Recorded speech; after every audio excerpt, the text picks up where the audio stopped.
पेश है कहानी आ की हो गया। लक्की कित्थे है? घर आउंदियां ही अवतार ने अपनी पत्नी मनजीत नूं पुछया।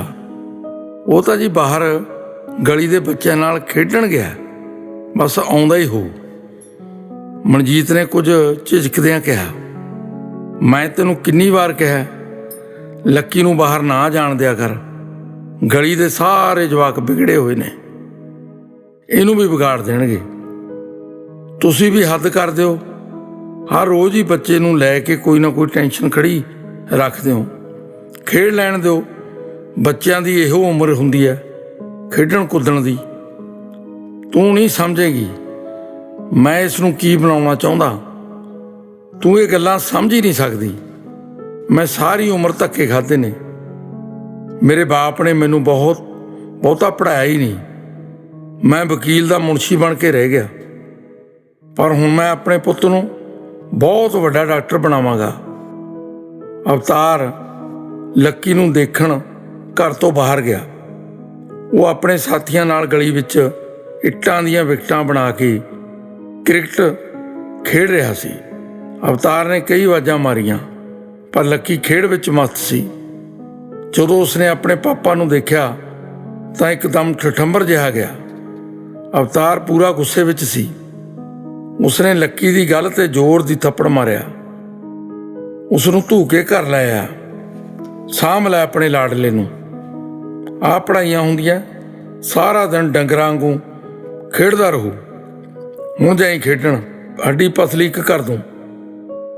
अवतार दा क्रोध लक्की नूं कुੱਟ के शांत होया। लक्की सहमिया जिहा खड़ा होकी रो रहा सी। मनजीत दी भी हिम्मत नहीं सी पै रही कि लक्की नूं छुड़वा दिंदी। अवतार दा एक नकाती प्रोग्राम हर रोज़ ही चलदा रहिंदा, जिस तो गली गुआढ़ दे सारे लोग वाकफ हो चुके सन। उसनूं जीवन दीयां कठोर स्थितियां ने अपने बच्चे दे भविख लई लोड़ तो वध सुचेत कर दिता सी। वो सौंदा जागदा लक्की नूं डॉक्टर बनाउण दे सुपने देखदा रहिंदा। आर्थिक साधनां दी घाट नूं पूरा करन लई वो दिन रात काम करदा। वकील दा मुंशी होण दे नाल वो चंगा टाइपिस्ट भी सी। उस कोल वाधू काम आ जांदा सी। उसने घर विच ही टाइप मशीन रखी हुई सी। देर रात तक अपने पोटियां दी टप टप नाल अपने पुत्तर लई जगाए सुनहरी सुपनिਆਂ ਨੂੰ पूरा होण ਦੀ उम्मीद करदा। ਜਦੋਂ पोटे होर टप टप करन तो जवाब दे दिंदे ਤਾਂ ਅੱਖਾਂ गहरी नींद विच डुੱਬ ਜਾਂਦੀਆਂ। ਉਸ ਦਾ ਘਰ शहर ਦੇ ਇੱਕ ਛੋਟੇ ਜਿਹੇ ਮੁਹੱਲੇ ਵਿੱਚ ਹੋਣ ਕਾਰਨ ਸਾਰੇ ਉਸ ਨੂੰ ਜਾਣਦੇ ਸੀ। ਘਰ ਨਿੱਕਾ ਜਿਹਾ ਸੀ ਜੋ ਉਸਦੇ ਦਾਦਾ ਨੇ ਬਣਾਇਆ ਸੀ। घर विच उसकी पत्नी ते एक बेटा सी। मनजीत भी अवतार दे काम विच सहायता करदी। वो भी अवतार दे बराबर जागदी। रात नूं उठ के पुत्त ते पति लई चाह बना के लियाउंदी, टाइप कीते कागजां नूं साਂਭदी। वो सूटां चुन्नियां ते कढ़ाई भी करदी, जिस नाल वो घर दे चुल्हे चौंके दा खर्चा चलाउंदी। अवतार उस नूं कई बार गुस्से च आया बहुत कुछ कह जाता, पर वो कदे भी उसके सामने नहीं सी बोली। लक्की की पढ़ाई हुण 10वीं क्लास की चल रही सी। पेपर होने वाले सन। उसलिए सारिया सहूलतां का प्रबंध अवतार ने कर रखा सी।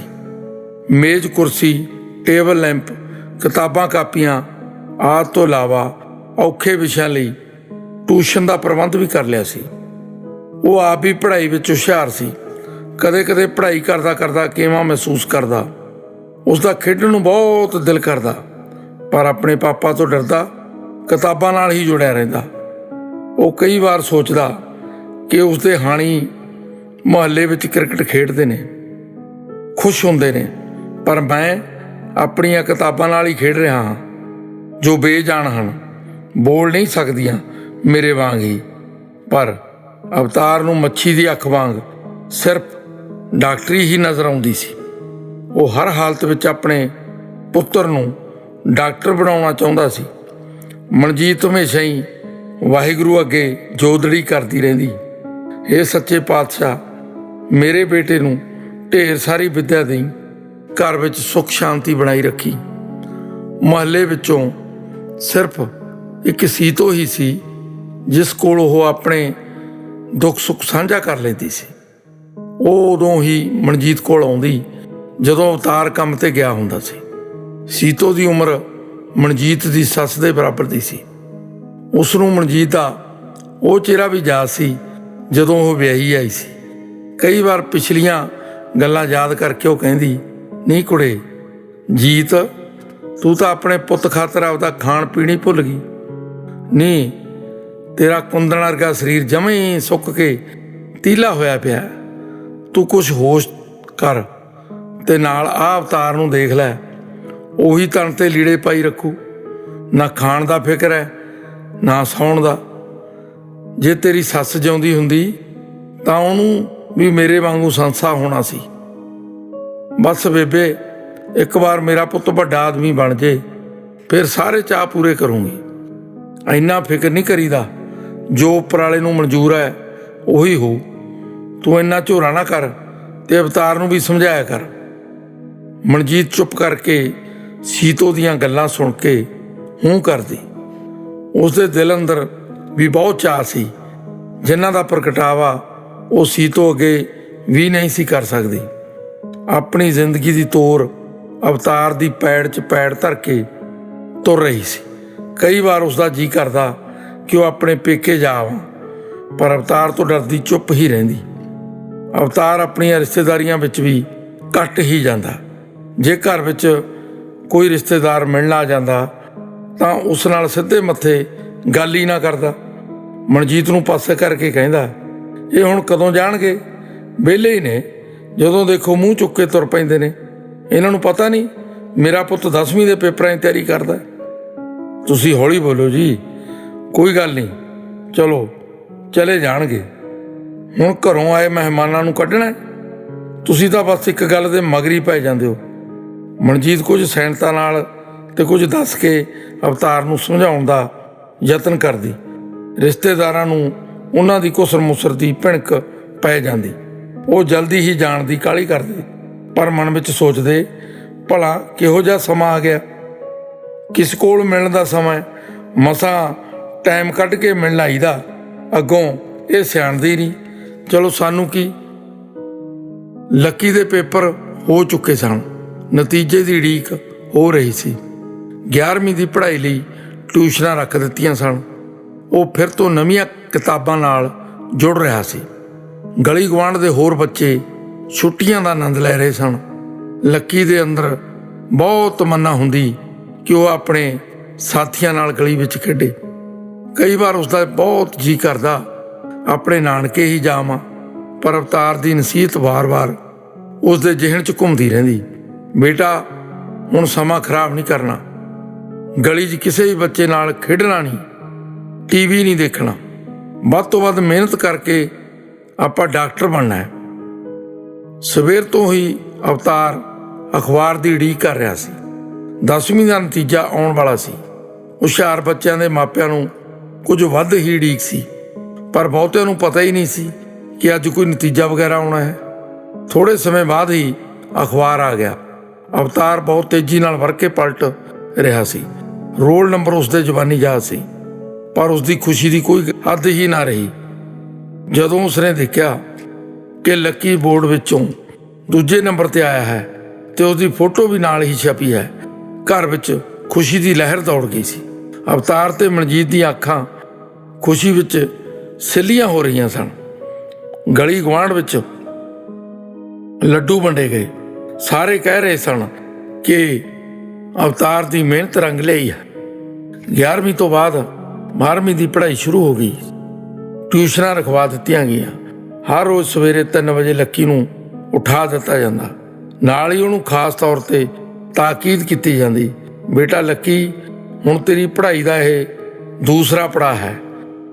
ਤੂੰ +2 ਵਿੱਚ ਹੋ ਗਿਆ ਹੈ। ਕਿਸੇ ਕਿਸਮ ਦੀ ਖੇਡ ਜਾਂ ਟੈਲੀਵਿਜ਼ਨ ਨਹੀਂ ਦੇਖਣਾ। ਇਸ ਵਾਰ ਬੋਰਡ ਵਿੱਚੋਂ ਪਹਿਲੇ ਨੰਬਰ 'ਤੇ ਆਉਣਾ ਹੈ। ਅਵਤਾਰ ਦੀਆਂ ਨਸੀਹਤਾਂ ਸੁਣ ਕੇ ਲੱਕੀ ਸਹਿਮ ਜਾਂਦਾ, ਆਪਣੇ ਪਾਪਾ ਨੂੰ ਵਿਸ਼ਵਾਸ ਦਿਵਾਉਂਦਾ, ਪਾਪਾ ਤੁਸੀਂ ਚਿੰਤਾ ਨਾ ਕਰੋ, ਮੈਂ ਪੂਰੀ ਕੋਸ਼ਿਸ਼ ਕਰ ਰਿਹਾ ਹਾਂ ਕਿ ਇਸ ਵਾਰ ਵੀ ਬੋਰਡ ਵਿੱਚੋਂ ਵਧੀਆ ਪੋਜੀਸ਼ਨ ਪ੍ਰਾਪਤ ਕਰ ਸਕਾਂ। ਲੱਕੀ ਹਮੇਸ਼ਾ ਹੀ ਆਪਣੀ ਪੜ੍ਹਾਈ ਨਾਲ ਜੁੜਿਆ ਰਹਿੰਦਾ। ਉਸਨੇ ਪੜ੍ਹਾਈ ਵਿੱਚ ਉਹ ਪੁਸਤਕਾਂ ਵੀ ਸ਼ਾਮਲ ਕਰ ਰੱਖੀਆਂ ਸਨ ਜੋ ਅੱਗੋਂ ਮੁਕਾਬਲੇ ਵਿੱਚ ਕੰਮ ਆਉਣੀਆਂ ਸਨ। ਉਸਨੇ ਦਿਨ ਰਾਤ ਇੱਕ ਕਰ ਰੱਖਿਆ ਸੀ। ਅਵਤਾਰ ਦੇ ਇਰਾਦੇ ਉਹੀ ਸਨ। ਮਨਜੀਤ ਵੀ ਉਹਨਾਂ ਦੇ ਨਾਲ ਹੀ ਰਾਤ ਭਰ ਜਾਗਦੀ। ਜਦੋਂ ਵੀ ਲੱਕੀ ਨੂੰ ਚਾਹ ਦੀ ਜ਼ਰੂਰਤ ਹੁੰਦੀ ਤਾਂ ਝੱਟ ਬਣਾ ਕੇ ਲਿਆ ਦਿੰਦੀ। ਕਦੇ ਕਦੇ ਉਸਦਾ ਸਿਰ ਦੱਬ ਦਿੰਦੀ। ਘਰ ਦੇ ਕੰਮਾਂ ਵਿੱਚ ਜਾਂ ਕਿਸੇ ਵੀ ਵਾਧੂ ਕੰਮ ਵਿੱਚ ਲੱਕੀ ਨੂੰ ਨਾ ਕਿਹਾ ਜਾਂਦਾ। ਅਵਤਾਰ ਦੇ ਮਨ ਅੰਦਰ ਇੱਕ ਧੁਨ ਸਵਾਰ ਸੀ ਕਿ ਆਪਣੇ ਪੁੱਤਰ ਨੂੰ ਬਹੁਤ ਵੱਡਾ ਡਾਕਟਰ ਬਣਾਉਣਾ ਹੈ। ਦਿਨ ਲੰਘਦਿਆਂ ਦਾ ਕੀ ਪਤਾ ਲੱਗਦਾ ਹੈ, ਸੂਰਜ ਹਰ ਰੋਜ਼ ਹੀ ਚੜ੍ਹਦਾ ਫਿਰ ਛਿਪ ਜਾਂਦਾ। ਕੈਲੰਡਰ ਦੇ ਪੰਨੇ ਪਲਟਦੇ ਹੀ ਗਏ। ਅਵਤਾਰ ਦੇ ਇਰਾਦੇ ਪੱਕੇ ਸਨ।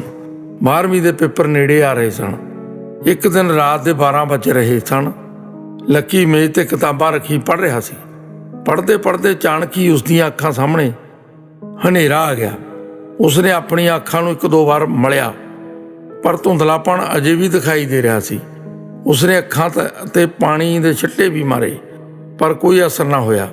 ਇਸ ਤਰ੍ਹਾਂ ਲੱਕੀ ਨੂੰ 1-2 ਵਾਰ ਪਹਿਲਾਂ ਵੀ ਮਹਿਸੂਸ ਹੋਇਆ ਸੀ ਪਰ ਉਸਨੇ ਆਪਣੀ ਮੰਮੀ ਪਾਪਾ ਨੂੰ ਨਹੀਂ ਦੱਸਿਆ ਸੀ। ਅਵਤਾਰ ਨੇ ਦੇਖਿਆ ਕਿ ਲੱਕੀ ਨੂੰ ਕੋਈ ਤਕਲੀਫ ਹੈ। ਮਨਜੀਤ ਵੀ ਭੱਜੀ ਆਈ। ਉਹਨਾਂ ਨੂੰ ਕੁਝ ਵੀ ਸੁੱਝ ਨਹੀਂ ਸੀ ਰਿਹਾ। ਮਨਜੀਤ ਨੇ ਠੰਡੇ ਪਾਣੀ ਦੇ ਛਿੱਟੇ ਮਾਰੇ, ਅੱਖਾਂ ਦੀ ਟਕੋਰ ਕੀਤੀ ਪਰ ਅੱਖਾਂ ਮੂਹਰੇ ਆਈ ਧੁੰਦ ਹਟ ਨਹੀਂ ਸੀ ਰਹੀ। ਸਵੇਰ ਹੁੰਦਿਆਂ ਹੀ ਅਵਤਾਰ ਉਸ ਨੂੰ ਅੱਖਾਂ ਦੇ ਵੱਡੇ ਹਸਪਤਾਲ ਵਿੱਚ ਲੈ ਗਿਆ। ਉਹ ਡਾਕਟਰ ਨੂੰ ਕਹਿਣ ਲੱਗਿਆ, ਡਾਕਟਰ ਸਾਹਿਬ ਛੇਤੀ ਦੇਖੋ, ਮੇਰੇ ਪੁੱਤ ਨੂੰ ਕੀ ਹੋਇਆ। ਅਚਾਨਕ ਹੀ ਅੱਖਾਂ ਮੂਹਰੇ ਹਨੇਰਾ ਜਿਹਾ ਆ ਗਿਆ। ਇਹਦੇ ਪੇਪਰਾਂ ਵਿੱਚ ਵੀ ਥੋੜ੍ਹਾ ਚਿਰ ਰਹਿੰਦਾ, ਇਹਨੂੰ ਛੇਤੀ ਠੀਕ ਕਰੋ ਡਾਕਟਰ ਸਾਹਿਬ, ਛੇਤੀ ਠੀਕ ਕਰੋ। ਡਾਕਟਰ ਨੇ ਚੰਗੀ ਤਰ੍ਹਾਂ ਅੱਖਾਂ ਦਾ ਮੁਆਇਨਾ ਕੀਤਾ। ਉਹ ਅਵਤਾਰ ਨੂੰ ਕਹਿਣ ਲੱਗਿਆ, ਇਸ ਨੂੰ ਅੱਖਾਂ ਦਾ ਰੋਗ ਨਹੀਂ ਹੈ, ਇਹ ਦਿਮਾਗੀ ਬੋਝ ਕਾਰਨ ਹੋਇਆ। ਤੁਸੀਂ ਇਸ ਨੂੰ ਕਿਸੇ ਸਾਈਕੈਟ੍ਰਿਕ ਨੂੰ ਦਿਖਾਓ। ਡਾਕਟਰ ਸਾਹਿਬ ਤੁਸੀਂ ਇੱਕ ਵਾਰ ਫੇਰ ਦੇਖੋ, ਇਹਦੀਆਂ ਅੱਖਾਂ ਮੂਹਰੇ ਹਨੇਰਾ ਜਿਹਾ ਆਉਂਦਾ ਹੈ, ਕਿਰਪਾ ਕਰਕੇ ਇਹਨੂੰ ਠੀਕ ਕਰ ਦਿਓ। ਅਵਤਾਰ ਡਾਕਟਰ ਦੀ ਨਹੀਂ ਸਗੋਂ ਆਪਣੀ ਗੱਲ ਡਾਕਟਰ ਨੂੰ ਦੱਸ ਰਿਹਾ ਸੀ। ਡਾਕਟਰ ਨੇ ਮੁੜ ਕਿਹਾ, ਮੈਂ ਚੰਗੀ ਤਰ੍ਹਾਂ ਚੈੱਕਅਪ ਕੀਤਾ ਹੈ, ਇਹਦੀਆਂ ਅੱਖਾਂ ਬਿਲਕੁਲ ਠੀਕ ਹਨ। ਅਵਤਾਰ ਦੇ ਚਿਹਰੇ 'ਤੇ ਚਿੰਤਾ ਦੀਆਂ ਲਕੀਰਾਂ ਹੋਰ ਵੀ ਉੱਭਰ ਆਈਆਂ ਸਨ। ਇਸੇ ਚਿੰਤਾ 'ਚ ਡੁੱਬਿਆ ਆਪਣੇ ਮਨ ਨਾਲ ਗੱਲਾਂ ਕਰ ਰਿਹਾ ਸੀ। ਜੇ ਅੱਖਾਂ ਠੀਕ ਨਾ ਹੋਈਆਂ ਤਾਂ ਕੀ ਬਣੇਗਾ, ਇਹਦੇ ਪੇਪਰਾਂ ਦਾ ਕੀ ਬਣੂਗਾ। ਹੁਣ ਕਹਿੰਦੇ ਨੇ ਦਿਮਾਗ ਦੇ ਡਾਕਟਰ ਨੂੰ ਦਿਖਾਓ, ਕੀ ਕੀਤਾ ਜਾਵੇ। ਲੱਕੀ ਨੇ ਮਹਿਸੂਸ ਕੀਤਾ ਕਿ ਉਸਦੇ ਪਾਪਾ ਸੋਚਾਂ ਵਿੱਚ ਪੈ ਗਏ। ਉਸਨੇ ਹੌਸਲਾ ਦੇਣ ਲਈ ਕਿਹਾ, ਪਾਪਾ ਮੈਂ ਠੀਕ ਹਾਂ, ਇਹ ਤਾਂ ਐਵੇਂ ਜਾਗਣ ਕਰਕੇ ਅੱਖਾਂ 'ਤੇ ਬੋਝ ਹੈ, ਤੁਸੀਂ ਚਿੰਤਾ ਨਾ ਕਰੋ, ਮੈਂ ਛੇਤੀ ਹੀ ਠੀਕ ਹੋ ਜਾਵਾਂਗਾ। ਨਹੀਂ ਪੁੱਤ, ਮੈਂ ਕਿਸੇ ਕਿਸਮ ਦਾ ਰਿਸਕ ਨਹੀਂ ਲੈਣਾ ਚਾਹੁੰਦਾ। ਅੱਗੇ ਤੇਰੇ ਕੈਰੀਅਰ ਦਾ ਸਵਾਲ ਹੈ, ਮੈਂ ਤੈਨੂੰ ਦਿਮਾਗ ਦੇ ਡਾਕਟਰ ਕੋਲ ਜ਼ਰੂਰ ਲੈ ਕੇ ਜਾਵਾਂਗਾ। ਪਾਪਾ ਪਤਾ ਨਹੀਂ ਕਿਉਂ ਮੈਨੂੰ ਡਰ ਜਿਹਾ ਲੱਗਦਾ। ਤੂੰ ਡਰਨਾ, ਠੀਕ ਹੋ ਜਾਵੇਗਾ, ਤੂੰ ਤਾਂ ਬਹੁਤ ਦਲੇਰ ਹੈ, ਦਲੇਰ। ਆਪਣੇ ਅੰਦਰੋਂ ਦੁਖੀ ਪਰ ਆਪਣੇ ਪੁੱਤ ਨੂੰ ਹੌਸਲਾ ਦਿੰਦਾ ਹੋਇਆ ਅਵਤਾਰ ਮਾਨਸਿਕ ਰੋਗਾਂ ਦੇ ਹਸਪਤਾਲ ਚਲਾ ਗਿਆ। ਪ੍ਰਾਈਵੇਟ ਹਸਪਤਾਲ ਦੇ ਬਾਹਰ ਲਾਣ ਵਿੱਚ ਕਿੰਨੇ ਹੀ ਮਰੀਜ਼ ਬੈਠੇ ਸਨ ਤੇ ਉਹਨਾਂ ਨਾਲ ਆਏ ਹੋਏ ਰਿਸ਼ਤੇਦਾਰ ਵੀ। ਕਈ ਮਰੀਜ਼ਾਂ ਨੂੰ ਦਾਖਲ ਕੀਤਾ ਹੋਇਆ ਸੀ, ਕਈ ਆਪਣੀ ਵਾਰੀ ਦੀ ਉਡੀਕ ਕਰ ਰਹੇ ਸਨ। ਡਾਕਟਰ ਆਪਣੇ ਕੈਬਿਨ ਵਿੱਚ ਬੈਠਾ ਇੱਕ ਇੱਕ ਮਰੀਜ਼ ਨੂੰ ਚੈੱਕ ਕਰ ਰਿਹਾ ਸੀ। ਲਾਣ ਵਿੱਚ ਬੈਠੇ ਮਾਨਸਿਕ ਰੋਗੀ ਅਜੀਬ ਕਿਸਮ ਦੀਆਂ ਹਰਕਤਾਂ ਕਰ ਰਹੇ ਸੀ। ਇੱਕ ਵਿਅਕਤੀ ਨੇ ਅਵਤਾਰ ਨੂੰ ਬੁਲਾਇਆ, ਆਓ ਤੁਹਾਡੀ ਉਡੀਕ ਹੋ ਰਹੀ ਸੀ, ਆਓ ਤੁਹਾਡੀ ਮੈਂ ਆਪਣੇ ਪਾਤਰਾਂ ਨਾਲ ਜਾਣ ਪਛਾਣ ਕਰਵਾਉਂਦਾ ਹਾਂ। ਅਵਤਾਰ ਦੀ ਬਾਂਹ ਫੜ ਕੇ ਉਹ ਲਿਜਾਣ ਹੀ ਲੱਗਿਆ ਸੀ ਕਿ ਦੂਸਰੇ ਵਿਅਕਤੀ ਨੇ ਕਿਹਾ, ਤੁਸੀਂ ਇਹਦੀ ਗੱਲ ਨਾ ਸੁਣੋ, ਇਹ ਪਾਗਲ ਹੈ, ਆਓ ਮੈਂ ਤੁਹਾਨੂੰ ਫਿਲਮ ਦੀ ਕਹਾਣੀ ਸੁਣਾਵਾਂ। ਇੱਕ ਹੋਰ ਵਿਅਕਤੀ ਵਿੱਚੋਂ ਉੱਠ ਕੇ ਆਇਆ। ਉਸਨੇ ਕਿਹਾ, ਤੁਸੀਂ ਜਾਓ, ਅੰਦਰ ਲੰਘ ਜਾਓ। ਅਵਤਾਰ ਆਪਣੇ ਬੇਟੇ ਨੂੰ ਲੈ ਕੇ ਅੰਦਰ ਹਾਲ ਵਿੱਚ ਚਲਾ ਗਿਆ। ਵਾਰੀ ਆਉਣ 'ਤੇ ਡਾਕਟਰ ਕੋਲ ਪਹੁੰਚ ਗਿਆ। ਉਹ ਡਾਕਟਰ ਨੂੰ ਕਹਿ ਰਿਹਾ ਸੀ, ਡਾਕਟਰ ਸਾਹਿਬ ਇਹ ਮੇਰਾ ਇਕਲੌਤਾ ਪੁੱਤਰ ਹੈ, ਇਸ ਦੇ ਪੇਪਰਾਂ ਵਿੱਚ ਥੋੜ੍ਹੇ ਦਿਨ ਹੀ ਰਹਿੰਦੇ ਨੇ। ਮੇਰੀਆਂ ਸਾਰੀਆਂ ਉਮੀਦਾਂ ਇਸੇ 'ਤੇ ਟਿਕੀਆਂ ਹੋਈਆਂ ਨੇ। ਇਸ ਨੂੰ ਪਤਾ ਨਹੀਂ ਕੀ ਹੋ ਗਿਆ, ਅੱਖਾਂ ਅੱਗੇ ਹਨੇਰਾ ਜਿਹਾ ਆਈ ਜਾਂਦਾ। ਅਵਤਾਰ ਦੀ ਜ਼ੁਬਾਨ ਵਿੱਚ ਤਰਲਾ ਸੀ। ਉਹ ਡਾਕਟਰ ਅੱਗੇ ਹੱਥ ਬੰਨ੍ਹ ਕੇ ਗੜਗੜਾ ਰਿਹਾ ਸੀ। ਡਾਕਟਰ ਨੇ ਲੱਕੀ ਦਾ ਮੁਆਇਨਾ ਕੀਤਾ, ਕਿੰਨੇ ਹੀ ਸਵਾਲ ਪੁੱਛੇ, ਲੱਕੀ ਦੇ ਸਰੀਰ ਦੇ ਹਾਵ ਭਾਵ ਬਾਰੇ ਵਾਚੇ। ਫਿਰ ਅਵਤਾਰ ਨੂੰ ਕੈਬਨ ਵਿੱਚ ਬੁਲਾਇਆ। ਮੈਂ ਦਵਾਈਆਂ ਲਿਖ ਰਿਹਾ ਹਾਂ, ਉਂਝ ਕੋਈ ਫਿਕਰ ਵਾਲੀ ਗੱਲ ਨਹੀਂ, ਥੋੜ੍ਹਾ ਜਿਹਾ ਦਿਮਾਗੀ ਬੋਝ ਹੈ, ਜਲਦੀ ਹੀ ਠੀਕ ਹੋ ਜਾਵੇਗਾ। ਡਾਕਟਰ ਸਾਹਿਬ, ਕੋਈ ਫਿਕਰ ਵਾਲੀ ਗੱਲ ਤਾਂ ਨਹੀਂ? ਕੋਈ ਐਸੀ ਗੱਲ ਤਾਂ ਨਹੀਂ, ਤੁਸੀਂ ਦਵਾਈ ਸਮੇਂ ਅਨੁਸਾਰ ਦਿਓ। ਅਵਤਾਰ ਨੇ ਡਾਕਟਰ ਦੀ ਫੀਸ ਦਿੱਤੀ ਤੇ ਬਾਹਰੋਂ ਦਵਾਈਆਂ ਖਰੀਦੀਆਂ ਜੋ ਕਾਫੀ ਮਹਿੰਗੀਆਂ ਸਨ। ਉਸਨੇ ਲੱਕੀ ਨੂੰ ਇੱਕ ਖੁਰਾਕ ਉੱਥੇ ਹੀ ਦੇ ਦਿੱਤੀ। ਦਵਾਈ ਲੈਣ ਤੋਂ ਕੁਝ ਸਮੇਂ ਬਾਅਦ ਜਦੋਂ ਹਸਪਤਾਲ ਤੋਂ ਬਾਹਰ ਆਏ, ਲੱਕੀ ਉੱਥੇ ਖੜਾ ਆਸਾ-ਪਾਸਾ ਦੇਖ ਰਿਹਾ ਸੀ। ਲੱਕੀ, ਕੀ ਗੱਲ ਬੇਟਾ, ਤੂੰ ਸਕੂਟਰ ਤੇ ਬੈਠਦਾ ਕਿਉਂ ਨਹੀਂ? ਪਾਪਾ, ਸਕੂਟਰ ਤੇ ਕਿਵੇਂ ਬੈਠੀਦਾ? ਲੱਕੀ ਨੂੰ ਦਵਾਈ ਦਾ ਅਸਰ ਹੋਣਾ ਸ਼ੁਰੂ ਹੋ ਗਿਆ ਸੀ। ਅਵਤਾਰ ਮੁੜ ਡਾਕਟਰ ਕੋਲ ਗਿਆ। ਡਾਕਟਰ ਸਾਹਿਬ, ਮੈਂ ਆਪਣੇ ਬੇਟੇ ਨੂੰ ਦਵਾਈ ਦਿੱਤੀ ਸੀ, ਬਾਹਰ ਪਹੁੰਚਦਿਆਂ ਸਾਰ ਹੀ ਉਹ ਸਕੂਟਰ ਤੇ ਬੈਠਣਾ ਹੀ ਭੁੱਲ ਗਿਆ। ਘਬਰਾਏ ਹੋਏ ਅਵਤਾਰ ਤੋਂ ਆਪਣੀ ਗੱਲ ਮਸਾਂ ਹੀ ਪੂਰੀ ਹੋਈ। ਨਹੀਂ, ਐਸੀ ਕੋਈ ਗੱਲ ਨਹੀਂ, ਦਵਾਈ ਠੀਕ ਹੈ, ਵੈਸੇ ਹੀ ਪਰੇਸ਼ਾਨੀ ਕਾਰਨ ਅਜਿਹਾ ਹੋ ਗਿਆ ਹੋਣਾ, ਤੁਸੀਂ ਬੇਫਿਕਰ ਹੋ ਕੇ ਸਾਰੀ ਦਵਾਈ ਖਵਾਓ। ਡਾਕਟਰ ਨੇ ਪੂਰੀ ਤਸੱਲੀ ਦਿੰਦਿਆਂ ਅਵਤਾਰ ਨੂੰ ਸਮਝਾਇਆ। ਕਿਸੇ ਦੀ ਮਦਦ ਨਾਲ ਅਵਤਾਰ ਨੇ ਲੱਕੀ ਨੂੰ ਸਕੂਟਰ ਤੇ ਬਿਠਾਇਆ ਤੇ ਘਰ ਪਹੁੰਚ ਗਿਆ। ਘਰ ਵਿੱਚ ਮਨਜੀਤ ਦਾ ਬੁਰਾ ਹਾਲ ਸੀ। ਉਸ ਨੂੰ ਤੌਣੀਆਂ ਆ ਰਹੀਆਂ ਸਨ। ਸੀਤੋ ਤੇ ਹੋਰ ਗੁਆਂਢਣਾਂ ਉਹਦੀ ਦੇਖਭਾਲ ਕਰ ਰਹੀਆਂ ਸਨ। ਅਵਤਾਰ ਨੂੰ ਦੇਖ ਸਾਰੀਆਂ ਔਰਤਾਂ ਆਪਣੇ ਘਰੋਂ ਘਰੀ ਚਲੀਆਂ ਗਈਆਂ। ਉਹਨੇ ਮਨਜੀਤ ਨੂੰ ਦਵਾਈਆਂ ਸਮਝਾ ਦਿੱਤੀਆਂ। ਲੱਕੀ ਅੰਦਰਲੇ ਕਮਰੇ ਵਿੱਚ ਮੰਜੇ ਉੱਤੇ ਪੈ ਗਿਆ ਸੀ। ਉਸ ਨੂੰ ਨੀਂਦ ਆ ਰਹੀ ਸੀ। ਮਨਜੀਤ ਤੇ ਅਵਤਾਰ ਹੌਲੀ-ਹੌਲੀ ਗੱਲਾਂ ਕਰ ਰਹੇ ਸੀ। ਉਹ ਡਾਕਟਰ ਦੀ ਦੱਸੀ ਹੋਈ ਦਵਾਈ ਨੂੰ ਸਮੇਂ ਸਿਰ ਖਵਾਉਂਦੇ ਰਹੇ, ਪਰ ਲੱਕੀ ਦੀ ਹਾਲਤ ਵਿੱਚ ਕੋਈ ਸੁਧਾਰ ਨਾ ਆਇਆ, ਸਗੋਂ ਉਸ ਦੀ ਯਾਦ ਸ਼ਕਤੀ ਦਿਨੋਂ ਦਿਨ ਘਟਦੀ ਗਈ। ਉਹ ਕੌਣ ਹੈ, ਉਸਦੇ ਮਾਂ-ਬਾਪ ਕੌਣ ਹਨ, ਸਭ ਕੁਝ ਭੁੱਲਣ ਲੱਗ ਪਿਆ ਸੀ। ਉਸ ਦੀਆਂ ਅੱਖਾਂ ਅੱਗੇ ਛਾਈ ਧੁੰਦ ਤਾਂ ਹਟ ਗਈ ਸੀ, ਪਰ ਯਾਦ ਸ਼ਕਤੀ ਕਮਜ਼ੋਰ ਹੋ ਗਈ। ਮਨਜੀਤ ਨੂੰ ਬਹੁਤ ਚਿੰਤਾ ਹੋ ਰਹੀ ਸੀ। ਉਸਨੇ ਅਵਤਾਰ ਅੱਗੇ ਆਪਣਾ ਤੌਖਲਾ ਜ਼ਾਹਰ ਕੀਤਾ। ਲੱਕੀ ਦੇ ਪਾਪਾ, ਮੈਨੂੰ ਤਾਂ ਇਹ ਦਵਾਈ ਕੁਝ ਠੀਕ ਨਹੀਂ ਲੱਗਦੀ, ਇਹਨੂੰ ਬੰਦ ਕਰਕੇ ਕਿਸੇ ਹੋਰ ਡਾਕਟਰ ਦੀ ਸਲਾਹ ਹੀ ਲੈ ਲਓ, ਇਹ ਤਾਂ ਸਭ ਕੁਝ ਭੁੱਲ ਹੀ ਜਾਂਦਾ। ਮੈਂ ਕਿਹੜਾ ਪਰੇਸ਼ਾਨ ਨਹੀਂ, ਹਰ ਰੋਜ਼ ਜਾਂਦਾ ਉਸ ਡਾਕਟਰ ਕੋਲ। ਪਤਾ ਨਹੀਂ ਮੇਰੀ ਕਿਸਮਤ ਹੀ ਖੋਟੀ ਹੈ, ਜਿੰਨੀ ਕਾਹਲੀ ਮੈਨੂੰ ਹੈ ਉਨੀ ਕਿਸੇ ਨੂੰ ਕੀ ਹੋਵੇਗੀ। ਮੈਂ ਵੀ ਇਹੋ ਚਾਹੁੰਦਾ ਹੈ ਛੇਤੀ ਠੀਕ ਹੋਵੇ ਤੇ ਪੇਪਰਾਂ ਦੀ ਤਿਆਰੀ ਕਰੇ, ਪਰ ਬਿਮਾਰੀ ਦਿਨੋਂ ਦਿਨ ਵੱਧਦੀ ਹੀ ਜਾਂਦੀ ਆ। ਮਾਂ-ਬਾਪ ਦੀ ਆਸ ਦਾ ਚਿਰਾਗ ਜਦ ਸਹੀ ਰੋਸ਼ਨੀ ਨਹੀਂ ਦਿੰਦਾ ਤਾਂ ਉਹਨਾਂ ਦੇ ਜੀਵਨ ਵਿੱਚ ਅੰਧਕਾਰ ਦਿਖਾਈ ਦੇਣ ਲੱਗਦਾ ਹੈ। ਮਾਂ ਤਾਂ ਆਪਣੀ ਔਲਾਦ ਦਾ ਰੱਤੀ ਭਰ ਵੀ ਦੁੱਖ ਬਰਦਾਸ਼ਤ ਨਹੀਂ ਕਰਦੀ। ਫਿਰ ਇੱਥੇ ਤਾਂ ਜ਼ਿੰਦਗੀ ਦਾਅ 'ਤੇ ਲੱਗੀ ਹੋਈ ਸੀ। ਮਗਦੇ ਸੂਰਜ ਦੀ ਲौ ਦੇ ਸਾਹਮਣੇ ਆਏ ਕਾਲੇ ਬੱਦਲ ਹਟਣ ਦਾ ਨਾਂ ਨਹੀਂ ਲੈ ਰਹੇ ਸੀ। ਅਵਤਾਰ ਡਾਕਟਰ ਕੋਲ ਜਾ ਕੇ ਕਹਿਣ ਲੱਗਿਆ, ਡਾਕਟਰ ਸਾਹਿਬ, ਮੇਰੇ ਬੱਚੇ ਦੀ ਯਾਦ ਸ਼ਕਤੀ ਦਿਨੋਂ ਦਿਨ ਖਤਮ ਹੋ ਰਹੀ ਹੈ, ਦੱਸੋ ਅਸੀਂ ਕੀ ਕਰੀਏ? ਮੈਂ ਤੁਹਾਡੇ ਦੱਸੇ ਅਨੁਸਾਰ ਦਵਾਈ ਦੇ ਰਿਹਾ, ਕੁਝ ਸਮਝ ਨਹੀਂ ਆਉਂਦੀ, ਬਸ ਚਾਰੇ ਪਾਸੇ ਦੇਖਦਾ ਹੀ ਰਹਿੰਦਾ ਮੁੱਤਰ। ਤੁਸੀਂ ਘਬਰਾਓ ਨਾ, ਪਹਿਲਾਂ ਇਸ ਤਰ੍ਹਾਂ ਹੋ ਹੀ ਜਾਂਦਾ। ਉਸ ਨੂੰ ਆਰਾਮ ਦਿਓ, ਤੁਸੀਂ ਪੇਸ਼ੈਂਸ ਤੋਂ ਕੰਮ ਲਵੋ, ਬਿਲਕੁਲ ਠੀਕ ਹੋ ਜਾਵੇਗਾ। ਮੈਂ ਇੱਕ ਤਾਕਤ ਦੀ ਦਵਾਈ ਹੋਰ ਲਿਖੀ ਆ, ਇਹ ਵੀ ਨਾਲ ਦੇਈ ਜਾਣਾ। ਜ਼ਿਆਦਾ ਜ਼ਰੂਰਤ ਹੋਈ ਤਾਂ ਉਸ ਨੂੰ ਹਸਪਤਾਲ ਦਾਖਲ ਕਰ ਲਵਾਂਗਾ। ਅਵਤਾਰ ਡਾਕਟਰ ਦੀ ਝੂਠੀ ਤਸੱਲੀ ਤੇ ਵਿਸ਼ਵਾਸ ਕਰਕੇ ਘਰ ਆ ਗਿਆ, ਪਰ ਲੱਕੀ ਦੀ ਹਾਲਤ ਦਿਨੋਂ ਦਿਨ ਹੋਰ ਵੀ ਖਰਾਬ ਹੋ ਰਹੀ ਸੀ। ਮਨਜੀਤ ਲੱਕੀ ਦੇ ਕੋਲ ਬੈਠੀ ਕਹਿੰਦੀ, ਲੱਕੀ ਜਦੋਂ ਸੁੱਤਾ ਪਿਆ ਹੁੰਦਾ ਹੈ ਤਾਂ ਕਈ ਵਾਰੀ ਉੱਚੀ ਬਣਾਉਂਦਾ ਹੈ, ਆਹ ਮਾਰਿਆ ਚੌਕਾ, ਇੱਧਰ ਬਾਲ ਸੁੱਟ, ਆਹ ਹੋ ਗਿਆ ਆਊਟ, ਹਾ। ਮਨਜੀਤ ਦੀ ਜਾਹ ਖੁੱਲ ਜਾਂਦੀ। ਉਹ ਕਿੰਨਾ ਚਿਰ ਉਸ ਦੀਆਂ ਗੱਲਾਂ ਸੁਣਦੀ ਰਹਿੰਦੀ। ਜਦੋਂ ਲੱਕੀ ਜ਼ਿਆਦਾ ਹੀ ਡਰ ਜਾਂਦਾ ਤਾਂ ਉਸ ਨੂੰ ਜਗਾਉਣ ਦਾ ਯਤਨ ਕਰਦੀ, ਉਸ ਨਾਲ ਆਪ ਹੀ ਗੱਲਾਂ ਮਾਰਦੀ। ਉੱਠ ਪੁੱਤ ਉੱਠ, ਆਪਾਂ ਦੋਵੇਂ ਖੇਡਾਂਗੇ, ਮੈਂ ਤੈਨੂੰ ਬੱਲਾ ਲਿਆ ਕੇ ਦੇਊਂ, ਮੇਰੇ ਲਾਲ, ਤੂੰ ਠੀਕ ਹੋ ਜਾ। ਬੋਲਦੀ ਬੋਲਦੀ ਉਹ ਵੀ ਚੁੱਪ ਕਰ ਜਾਂਦੀ। ਉਹ ਅੰਦਰੋਂ ਅੰਦਰ ਹੀ ਰੋਂਦੀ ਸੀ ਅਤੇ ਦਿਨੋਂ ਦਿਨ ਪੱਥਰ ਬਣਦੀ ਜਾ ਰਹੀ ਸੀ।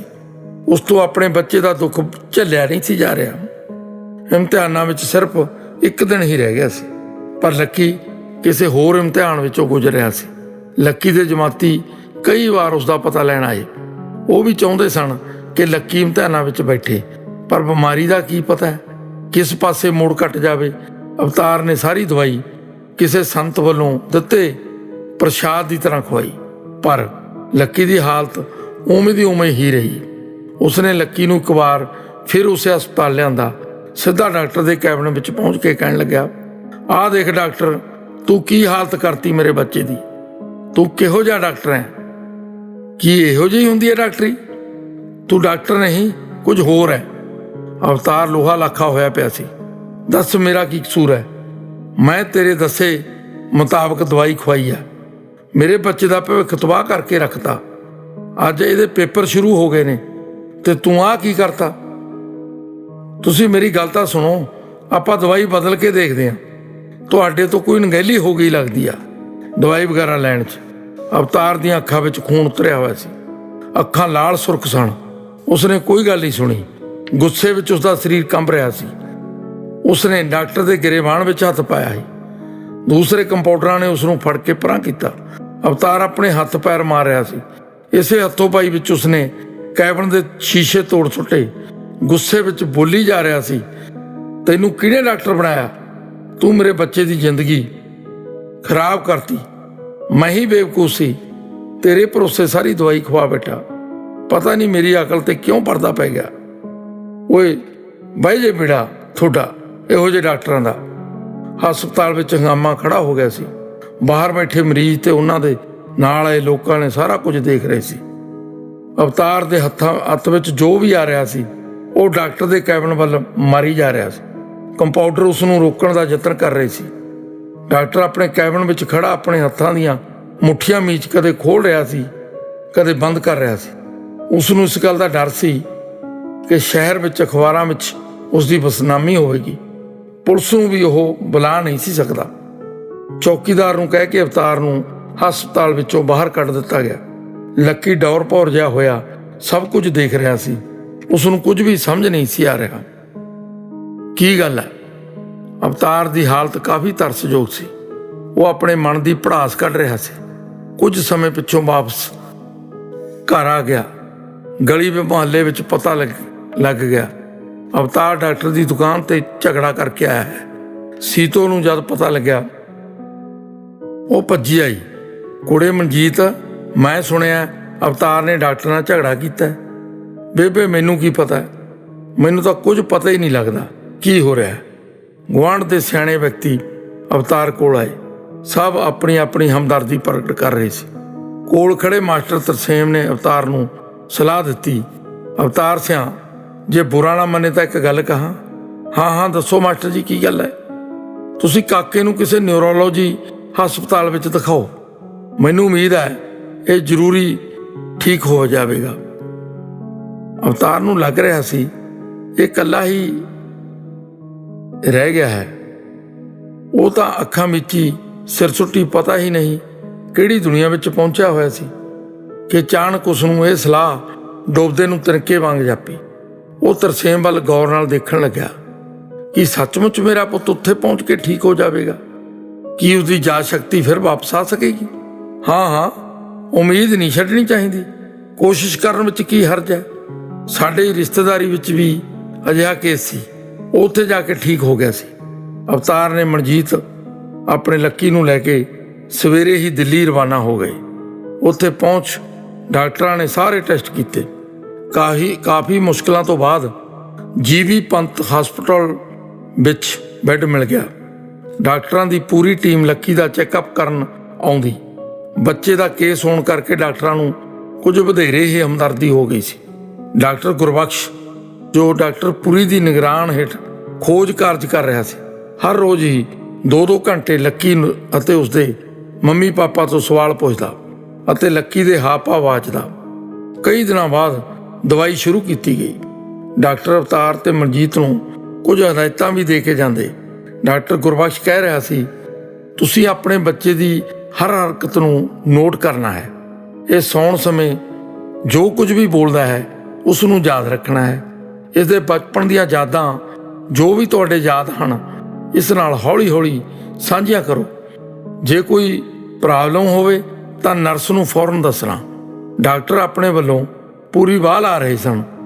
ਅਵਤਾਰ ਇੱਕ ਦਿਨ ਆਪਣੇ ਸ਼ਹਿਰ ਜਾ ਕੇ ਲੱਕੀ ਦੀ ਪੁਰਾਣੀ ਐਲਬਮ ਲੈ ਆਇਆ ਸੀ। ਲੱਕੀ ਵੱਲੋਂ ਬਣਾਏ ਬਚਪਨ ਦੇ ਚਿੱਤਰ ਵੀ ਤਾਂ ਲੱਕੀ ਨੂੰ ਦਿਖਾਏ ਜਾ ਸਕਣ। ਲੱਕੀ ਜਦੋਂ ਵੀ ਕਦੇ ਆਪਣੇ ਦਿਮਾਗ ਤੇ ਬੋਝ ਪਾਉਣ ਦਾ ਯਤਨ ਕਰਦਾ ਤਾਂ ਉੱਚੀ ਉੱਚੀ ਚੀਕਾਂ ਮਾਰਦਾ। ਮਨਜੀਤ ਘਬਰਾ ਜਾਂਦੀ। ਨਰਸ ਤੁਰੰਤ ਹੀ ਟੀਕਾ ਲਗਾ ਜਾਂਦੀ। ਲੱਕੀ ਫਿਰ ਤੋਂ ਨੀਂਦ ਦੀ ਅਵਸਥਾ ਵਿੱਚ ਆ ਜਾਂਦਾ। ਡਾਕਟਰ ਲੱਕੀ ਨੂੰ ਠੀਕ ਕਰਨ ਲਈ ਅਤੇ ਉਸ ਦੀ ਯਾਦਾਸ਼ਤ ਲਿਆਉਣ ਲਈ ਹਰ ਕੋਸ਼ਿਸ਼ ਕਰ ਰਹੇ ਸਨ, ਜਿਸ ਵਿੱਚ ਵੀਡੀਓ, ਆਡੀਓ, ਇਸ਼ਾਰੇ ਵਿਧੀਆਂ ਸ਼ਾਮਲ ਸਨ।